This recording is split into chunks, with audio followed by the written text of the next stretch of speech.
नमस्कार सर्वांना। आताच्या घडीची सर्वात मोठी बातमी मंगल प्रभात लोढा यांनी सांगितलेले आहेत की 1 जानेवारी पासून मुख्यमंत्री युवा कार्य प्रशिक्षण योजनेचा परत एकदा सुरू करणार आहेत आणि या सर्व प्रशिक्षणार्थ्यांना परत एकदा त्या योजनेमध्ये सहभागी सामील करून घेणार आहेत। मुख्यमंत्री युवा कार्य प्रशिक्षण योजनेचा जो नागपूरला अधिवेशन आहे, सध्या अधिवेशनामध्ये मंगल प्रभात लोढा यांनी मोठी घोषणा केलेली आहे।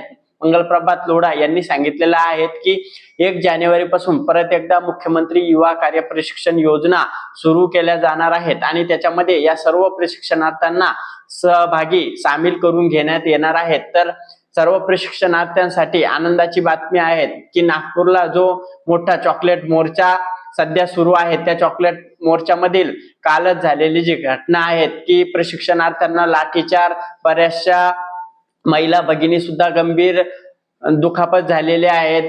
जे काही पुरुष वर्ग असेल, महिला भगिनी असेल, त्यांना काल लाठीचार झाला पोलिसांकडून। त्याचा जाहीर निषेध करून त्याला सुद्धा सगळ्यांनी पाठिंबा करा की या सर्व घटना अशा पद्धतीनं पोलिसांकडून झाल्या नाही पाहिजे, यासाठी सगळ्या प्रशिक्षणार्थ्यांनी मोठ्यात मोठ्या संख्येने नागपूरला अधिवेशनामध्ये सामील झालेले होते आणि बरेचसे प्रशिक्षणार्थी तिथं सहभागी होऊन या जो चॉकलेट मोर्चा आहे त्यामध्ये सामील झालेले होते आणि त्याच्याच निदर्शनामध्ये आता मुख्यमंत्री युवा कार्य प्रशिक्षण योजनेचा जो कार्यकाळ आहे तो सगळ्या प्रशिक्षणार्थ्यांचा संपलेला होता आणि त्या कार्यकाळ आता 1 जानेवारी पासून परत एकदा ही योजना परत एकदा सुरू करणार आहेत आणि या सगळ्या प्रशिक्षणार्थ्यांना त्यामध्ये सहभागी सामील करून घेणार आहेत, असं मंगल प्रभात लोढा यांनी सांगितलेलं आहे।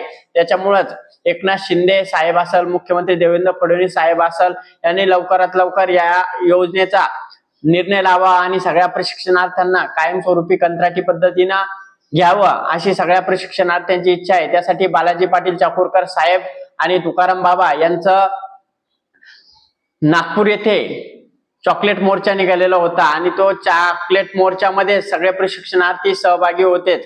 याच निदर्शनाने सरकारने याच्याकडे लवकरात लवकर निदर्शन घेऊन आणि याच्यावर लवकरात लवकर निर्णय लावा अशी सरकारला विनंती आहे। धन्यवाद।